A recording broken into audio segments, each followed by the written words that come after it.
Tim gabungan masih berusaha melakukan proses evakuasi Kapolda Jambi pada Selasa 21 Februari 2023.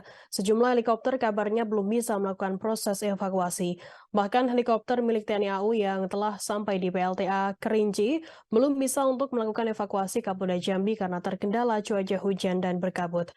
Informasi selengkapnya akan disampaikan oleh rekan jurnalis kami dari Tribun Jambi, ada Heru Pitra yang akan melaporkannya. Silakan rekan Heru.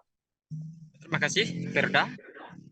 Sebenarnya perlu kami informasikan bahwa selama 3 hari ini tim gabungan dari TNI, Polri, dan Basarnas melakukan upaya evakuasi terhadap Kapolda Jambi yang mendarat darurat di wilayah hutan Desa Temiai.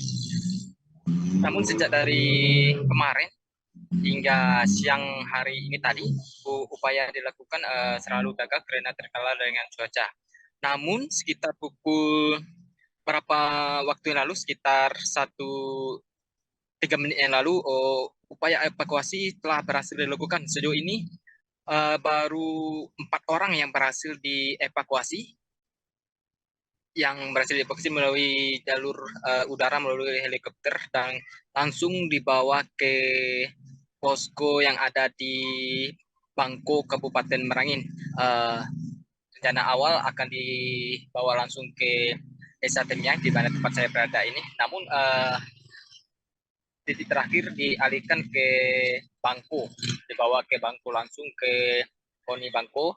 Nanti para korban langsung akan dibawa ke Rumah Sakit Bayangkara Jambi.